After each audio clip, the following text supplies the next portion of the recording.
এই শহর থেকে আমার নবীকে বেঈমানেরা মেরে মেরে এই রাস্তা দিয়ে মদিনায় পাঠিয়ে দেবে।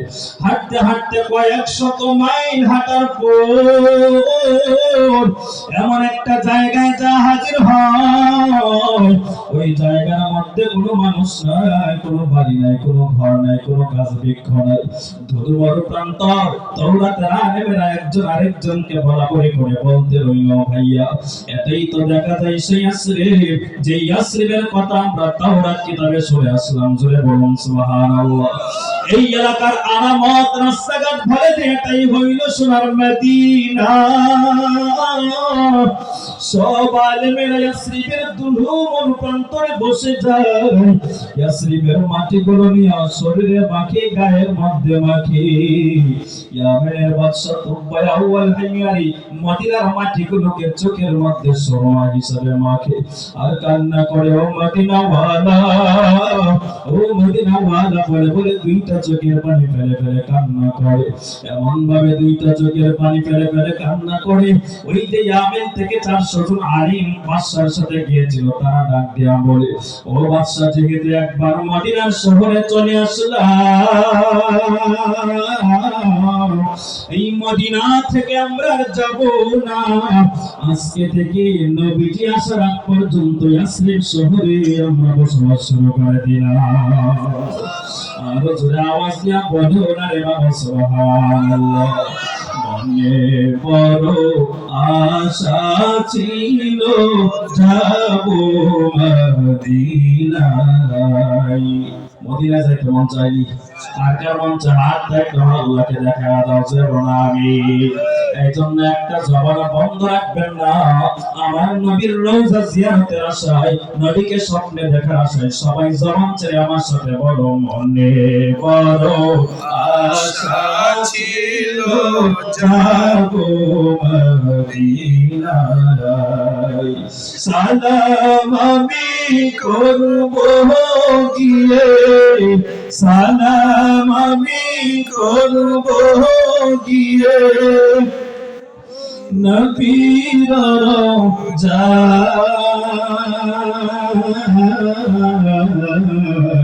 মনে বড় আশা ছিল যাব মদিনায়।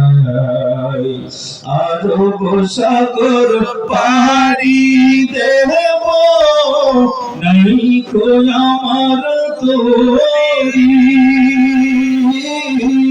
পাখি নাই যে উড়ে যাব ডানাতে ভর করি। আশা আছে সম্বল নাই, আশা আছে সম্বল নাই, করি কি ও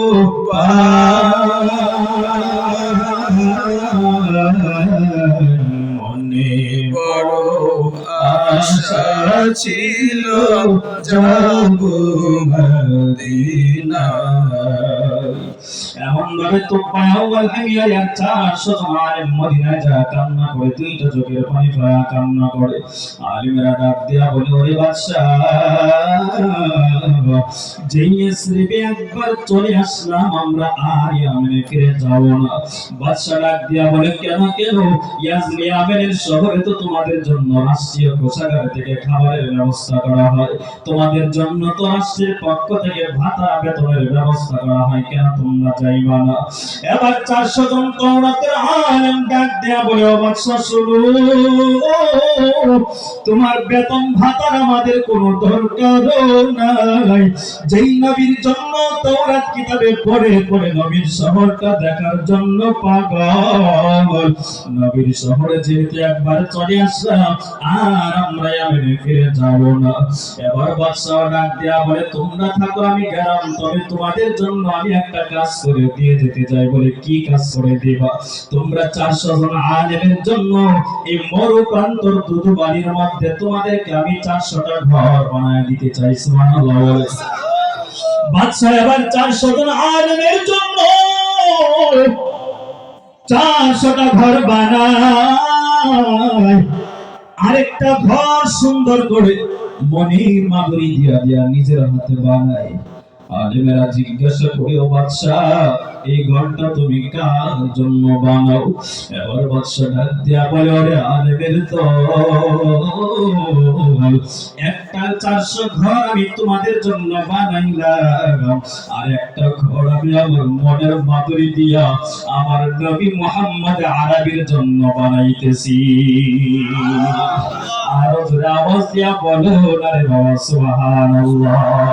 कौनैन का मुख्तार खुदा तुमको बनाया, कौनैन का मुख्तार खुदा तुमको बनाया, उम्मत का निगहबान खुदा तुमको बनाया, उम्मत का निगहबान खुदा तुमको बनाया।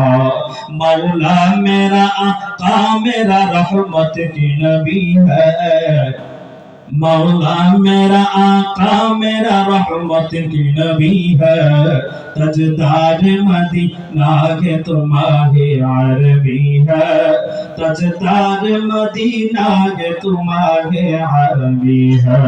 जबान का छड़े आवाज दिया बोलो ना रे बाबा अल्लाहु আকবার। আর আওয়াজ দিয়া বলো আল্লাহু আকবার।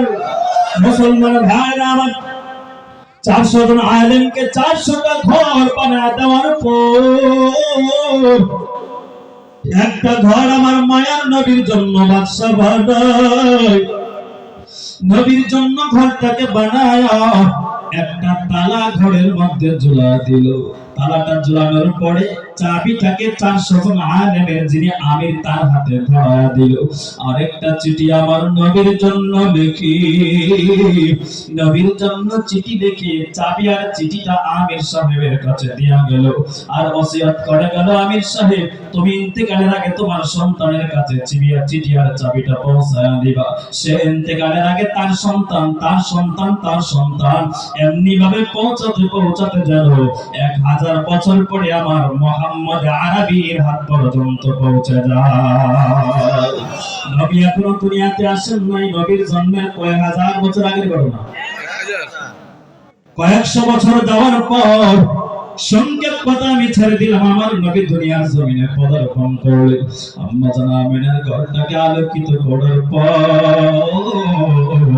আম্মা জান আমিনা বলেন, আমার সন্তান মুহাম্মদ যেই দিন আমার গর্ভ থেকে দুনিয়ার জমিনে পদার্পণ করলো, আমি তাকায় দেখি রে আকাশের চন্দ্রটা কেমন যেন আমার ঘরের আমার মাথা বরাবর চলে আসলো। আম্মা জান আমিনা বলল, দুনিয়ার ইমানদাররা শুনো,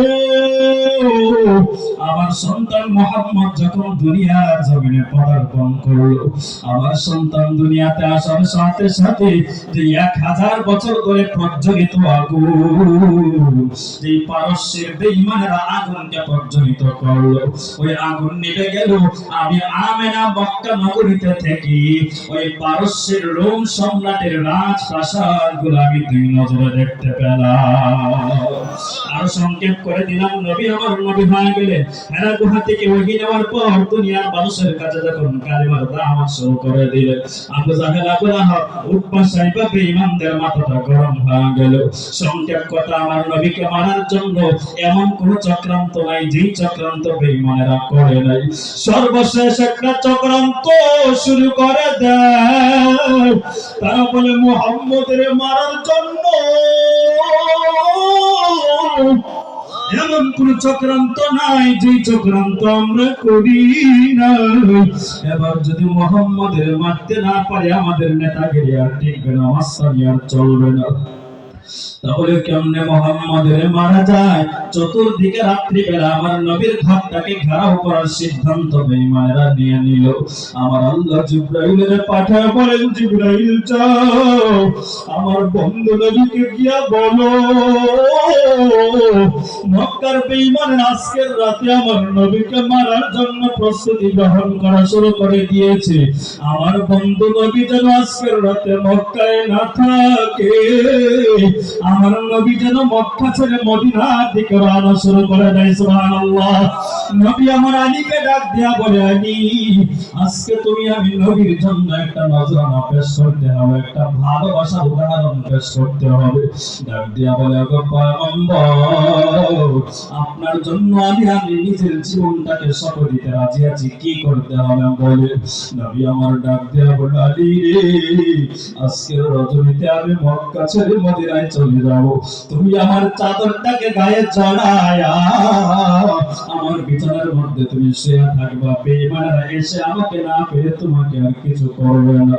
মুসলমান ভাইরা আমার, আমার আল্লাহর আদেশ পাওয়ার পর বেঈমানরা যখন নবীর চতুর্দিক ঘরটাকে ঘেরাও শুরু করে দেয়, আমার আল্লাহকে নবী ডাক দেয়া বলেন, আল্লাহ, কেমনে আমি বের হবো? বের হওয়ার তো কোনো রাস্তা নাই।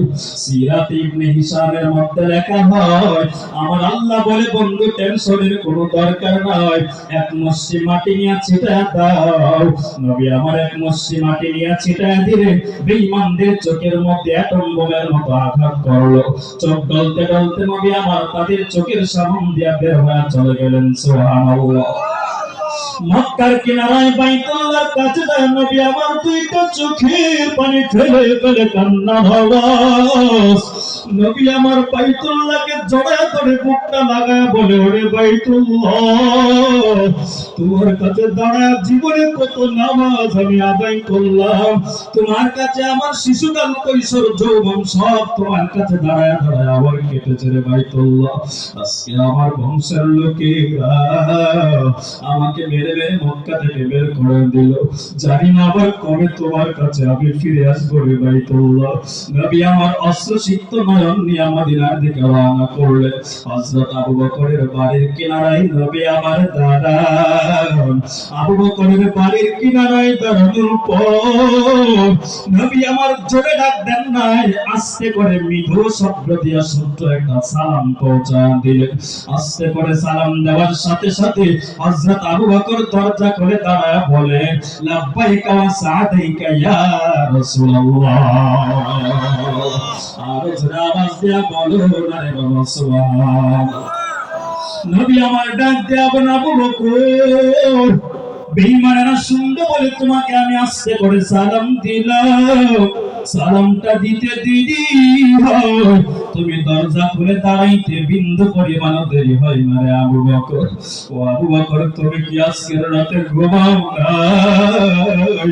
হযরত আবু বকর ডাক দেয়া বলেন, আল্লাহর কসম, ও নবী, শুধু আজকের রজনীতে নয়, বহুদিন আগে আপনি আমাকে বলেছিলেন আমি আপনার হিজরতের সাথী হব। যেই দিন থেকে আপনি আমাকে হিজরতের সাথী বানানোর জন্য আমাকে বলেছিলেন, ওই দিন থেকে আল্লাহর কসম আমি আবু বকর দিনের বেলায় কাজ করি, রাতের বেলায় কোনো কাজ করি না। রাত্রি যখন আসে দুনিয়ার সব মানুষ বিছানার সাথে পিঠ লাগায় ঘুমায়, আর আমি হযরত আবু বকর বিছানায় পিঠ লাগাই না, আমি আমার পিঠটাকে আমার দরওয়াজার সাথে লাগায় লাগায় দাঁড়ায় থাকি গো পয়গম্বর। কারণ কখন আমার নবী আসবে, নবী এসে আমাকে ডাক দিলে যদি নবী দরজা খুলতে না পারি, বেঈমানেরা আমার নবীর গায়ে আক্রমণ করে বসবে, আমি আবু বকর নিজেকে ক্ষমা করতে পারবো না। সংক্ষেপ কথা, আবু বকরকে নিয়ে নবী আমার মদিনার পথের দিকে রওনা। এদিকে মদিনার আনসারী সাহাবীগণ আমার নবীর জন্য অপেক্ষায় প্রহর গোনা শুরু করে দেয়। মদিনার ছোট ছোট বাচ্চারা দাঁড়ায় কখন নবী আসবে।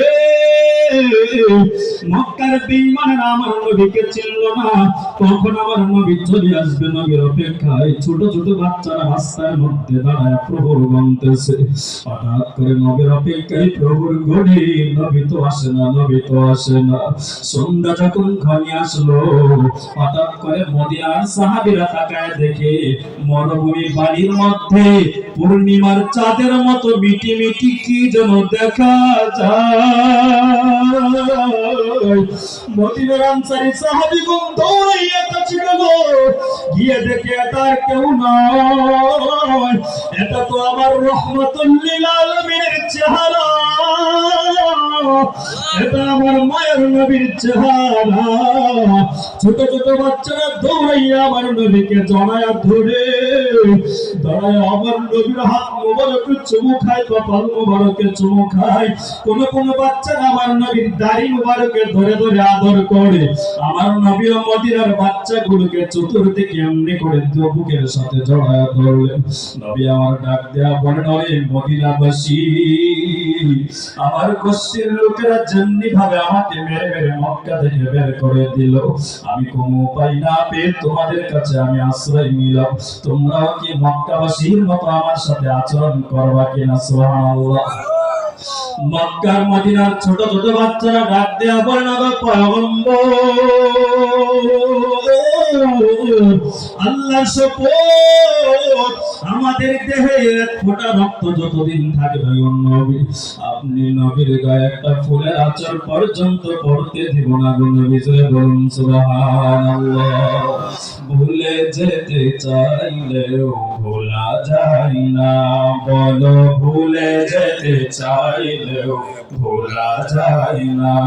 আমার জান মদিনা, আমার প্রাণ মদিনা, আমার জান মদিনা, আমার প্রাণ মদিনা।